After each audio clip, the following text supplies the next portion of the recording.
rang in the new year in Bethlehem, PA. That's about 70 miles north of Philly.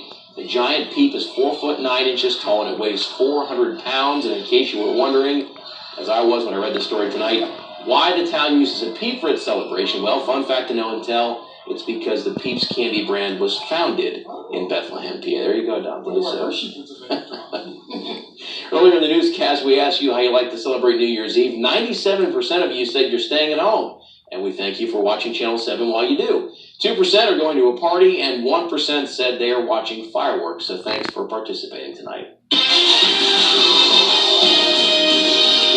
You're going to be out for ball drop tonight locally, Dontae. Not too bad weather-wise. We've got some really frigid New Year's Eve. Yeah, no, it's great, too. I mean, we're looking at, it's just temperatures in the 30s. Yeah. Wind chills are in the 20s, so you're going to have to bundle up. I mean, really, we're looking at a type of weather where you just don't have all the winter accoutrements with you. But you can see this display behind us, too, from London. Look at that. That's great. London, England knows how to party, right?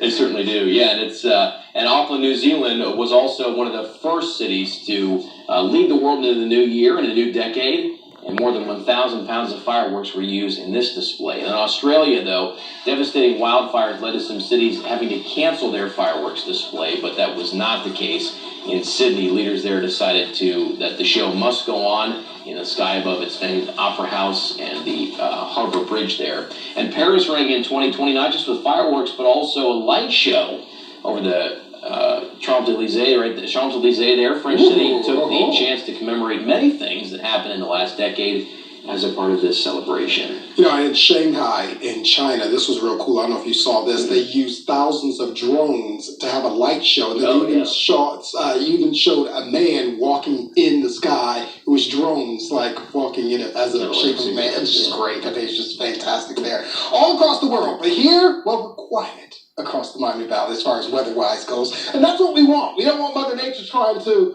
play along with her fireworks games, whether it be precipitation or wind or what have you. Most of the wind threats are out of here now. We're just looking at breezes. The power outages are now starting to come back on, so that's good news as we usher in the new year. Of course, the lake effect snow machine is still taking effect in northeast Ohio up towards New York and upstate New York and in Pennsylvania, but we'll leave that to them. We are quiet, we are breezy, but look, the breezes have come down just a little bit. There's the flagpole in Troy. Remember yesterday, I mean, it was just straight, too. It was just really gusty, but it's a nice little breeze out there. Temperatures so far in the lower 30s. We've kind of held here for much of the evening. 29 over in Winchester in Indiana, 28 in Bellefonte, but those are the only 20s that we're seeing. But with the persistent breezes, about 15 to 20 miles an hour coming in out of the southwest, and then a gust every now and again up to about 25 miles an hour, it'll make it feel colder. We've got those wind chills that are in the teens and in the 20s here so far. So we'll keep it cloudy for the rest of the evening and the overnight, which is good news because if we had clearing skies, that would allow any heat of the day to escape and those temperatures really plummet.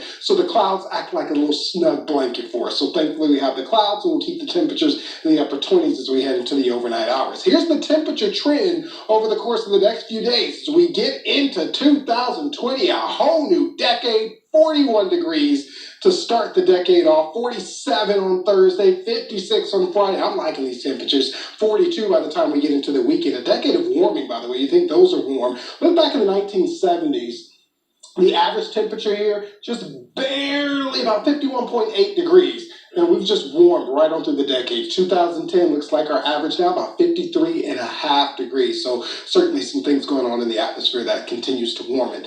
We've got the wind gust that'll continue through the course of the overnight and through the day tomorrow as well. So it's going to stay breezy. Nowhere near the 70-mile-an-hour winds that we've seen over the past few days. But it will persistently remain on the breezy side. That's going to make it feel a little cooler out there. We get some clearing skies by tomorrow afternoon. So we'll call it partly to mostly sunny. Some sunshine coming in. Temperatures in the lower 40s. The breezes will make it feel a little cooler, but the clouds come back in as we head into early Thursday morning, and then the rain comes in by Thursday evening, and that stays with us and through the day on Friday, through the day on Saturday. It'll end the snow showers on Saturday evening. Not expected any accumulation there, but the snow will come back. and then it's pretty quiet as we head into the day on Sunday. So it feels like first thing in the morning, if you have to head into work, if you have to do anything, it's going to feel really cold. We're talking about the teens to right around 20 degrees. 28 overnight tonight, breezy and cold. At least we have the clouds. 41 tomorrow. Clouds stick around for the early part of the morning. We got some sunshine for the afternoon. It stays breezy and cool. And then here's that 5-day forecast. 47 for us on Thursday. We're getting the rain comes in by the time we head towards Thursday evening. A warm rain for Friday. 42 degrees for us on Saturday, rain and snow. And then it's quiet by the time we get into the day on Sunday. We go back to work and school on Monday. Wonk, wonk, wonk. But at least it's pretty nice weather. We're talking about temperatures right around 43 degrees, which is well above average. Average this time of year is about 35. No matter the weather, you've got to start the new year off right by joining us tomorrow. John. All right, thanks, Dontae. It took firefighters in West Virginia hours to put out this massive